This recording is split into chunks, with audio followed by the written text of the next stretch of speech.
আপনাদের স্টাডি কেমন হচ্ছে? আশা রাখি আল্লাহর রহমতে অনেক ভালো হচ্ছে ইনশাআল্লাহ। তো ভিউয়ার্স, আজকে আমরা যে বিষয়টা আলোচনা করতে যাচ্ছি সেটা হচ্ছে রিসিপ্রোকাল প্রোনাউন। আসলে রিসিপ্রোকাল প্রোনাউনটা কি আমরা অনেক স্টুডেন্ট এখনো ভালো করে বুঝতে পারি না। খুব সহজ জিনিস। রিসিপ্রোকাল কি? মনে রাখবেন, রিসিপ্রোকাল শব্দের অর্থ পারস্পরিক প্রতিক্রিয়াশীল, অথবা বলতে পারি পারস্পরিক সম্পর্ক। আমাদের মনে রাখতে হবে যে প্রোনাউন দুইজন অথবা দুইয়ের অধিক ব্যক্তি বস্তুর মাঝে সম্পর্ক তৈরি করে সেটাকেই বলা হচ্ছে রিসিপ্রোকাল প্রোনাউন। মনে রাখতে হবে রিসিপ্রোকাল প্রোনাউনটা সর্বদাই দুইভাবে ব্যবহৃত হয়ে থাকে, একটা ইচ আদার হিসাবে আর একটা ওয়ান অ্যানাদার হিসাবে। আমরা একটু মনোযোগ সহকারে দেখলেই বুঝতে পারবো ইনশাআল্লাহ। দেখেন এখানে লেখা আছে রেসিপ্রোকাল প্রোনাউন। আমরা একটু দেখি। রেসিপ্রোকাল অর্থ পারস্পরিক প্রতিক্রিয়াশীল। তারপর লেখা আছে রেসিপ্রোকাল প্রোনাউন সাধারণত দুইটি, এক নম্বর হচ্ছে ইচ আদার আর একটা হচ্ছে ওয়ান অ্যানাদার। ইচ আদার মানে কি? ইচ আদার মানে হচ্ছে সম্পর্ক যদি দুইজনের মাঝে বোঝায়। দুইজন বলতে কি? দুইজন ব্যক্তি হতে পারে, দুইজন বস্তু হতে পারে, দুইটা জিনিসের মাঝে হতে পারে। যদি সম্পর্কটা দুইয়ের মাঝে বোঝায় তাহলে অবজেক্ট হিসেবে ইচ আদার বসে। ক্লিয়ার?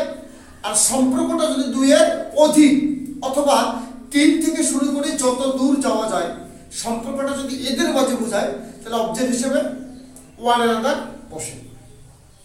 তাহলে যেমন রহিম এন্ড করিম একে অপরকে ভালোবাসে, এখানে সম্পর্কটা দুইজনের মাঝে, তাই অবজেক্ট হিসেবে রিসিপ্রোকাল প্রোনাউন হিসেবে ইচ আদার বসে। কিন্তু যখন বলা হবে রহিম, করিম এন্ড সালমান একে অপরকে ভালোবাসে, তখন সম্পর্কটা দুইয়ের অধিক এর মাঝে হয়ে গেছে, তখন অবজেক্ট হিসেবে ওয়ান অ্যানাদার বসবে। আমরা একটু লক্ষ্য করলেই বুঝতে পারবো। এখানে এক নম্বর एग्जांपल দেওয়া আছে Rana and Rani love each other. তো আমরা এখানে লক্ষ্য করলে বুঝতে পারি এখানে সম্পর্ক দুইজনের মাঝে। রানা একজন, রানী একজন, তা কয়জন হলো? দুইজন। তো দুইজনের মাঝে এই ভালোবাসা, তাই এর অবজেক্ট হিসেবে ইচ আদার বসবে। এখানে কখনোই ওয়ান অ্যানাদার বসা যাবে না, কারণ সম্পর্কটা দুইজনের মাঝে, রানা এবং রানীর মাঝে। তাই এই যদি বলা হয় পরীক্ষায় কখনো আসে এই ইচ আদার কোন প্রোনাউন, তাহলে আমরা এটা অবশ্যই বলবো এটা হচ্ছে একটা রিসিপ্রোকাল প্রোনাউন। আবার এই প্রশ্নটা যদি কখনো অবজেক্ট থেকে আসে, এটি কোন অবজেক্ট? যেহেতু এটি ভার্বের পরে বসেছে তাই আমরা এটাকে রিসিপ্রোকাল অবজেক্ট বলতে পারি। ক্লিয়ার? আচ্ছা, আমরা এটাও মনে রাখবো রিসিপ্রোকাল প্রোনাউন যখন অবজেক্ট হিসেবে বসে তখন রিসিপ্রোকাল অবজেক্টের আগে যে ভার্ব বসে এই ভার্বটিকে আমরা রিসিপ্রোকাল ভার্ব বলার ক্ষমতা রাখি। ওকে বন্ধুরা? আচ্ছা, তারপরে আমরা দেখি 2 নম্বরে আছে দে টু হেট ইচ আদার। তারা দুজন দুজনকে ঘৃণা করে। এখানে আমরা প্রথমে দেখব হেট একটা ভার্ব। এই ঘৃণা করাটা কয়জনের মাঝে? দুইজনের মাঝে। এখানে টু কথাটা নির্দিষ্ট করা আছে, তাই দুইজনের মাঝে যেহেতু ঘৃণা করা, তাই অবজেক্ট হিসেবে কি বসছে? ইচ আদার অবজেক্ট হিসেবে। কোন অবজেক্ট? Reciprocal object. আবার যদি প্রশ্নটা করা হয় এটি কোন ধরনের প্রোনাউন, তাহলে এটাকে বলবো রিসিপ্রোকাল প্রোনাউন। আর এই প্রোনাউনের আগে যে ভার্ব বসে সেটাকে বলা হয় রিসিপ্রোকাল ভার্ব। ওকে বন্ধুরা, আমরা তারপরে দেখো দেয়া আছে Rahim and Karim insulted each other. তাহলে এখানে অপমান যে করা হলো কয়জনের মাঝে? দুইজনের মাঝে, তাই অবজেক্ট হিসেবে বসছে ইচ আদার। এই ইচ আদারকে বলা হচ্ছে রিসিপ্রোকাল প্রোনাউন। আবার এটাকে আমরা বলতে পারি রিসিপ্রোকাল অবজেক্ট। আবার এই রিসিপ্রোকাল অবজেক্টের আগে যে ভার্ব বসে সেটাকে বলা যায় রিসিপ্রোকাল ভার্ব। তাহলে এটা কি? Reciprocal object. আবার বলতে পারি রিসিপ্রোকাল প্রোনাউন। তারপরে দেখি we two love each other. এখানে ভালোবাসা কয়জনের মাঝে? দুইজনের মাঝে। যদিও যদি টু না থাকতো তাহলে আমরা ওয়ান অ্যানাদার দিতাম, যেহেতু টু দ্বারা নির্দিষ্ট করা হয়েছে তাই সম্পর্কটা দুইজনের মাঝে, তাই অবজেক্ট হিসেবে ইচ আদার। এটা কোন ধরনের প্রোনাউন? এটা হচ্ছে রেসিপ্রোকাল প্রোনাউন। যদি বলে কোন ধরনের অবজেক্ট? Reciprocal object. রেসিপ্রোকাল অবজেক্টের আগে যে ভার্ব বসে সেটাকে বলা হয় রেসিপ্রোকাল ভার্ব। ওকে বন্ধুরা, তারপরের এক্সাম্পলটা দেখবো। দেওয়া আছে ওয়ান অ্যানাদার, তিন বা তিনের অধিক এর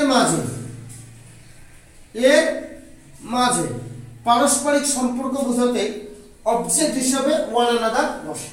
তাহলে এই সম্পর্কটা তিনজনের মাঝে হতে পারে, তিনের বেশি লোকের মাঝে হতে পারে। যেমন Rumi, Sina and Rubina fit one another.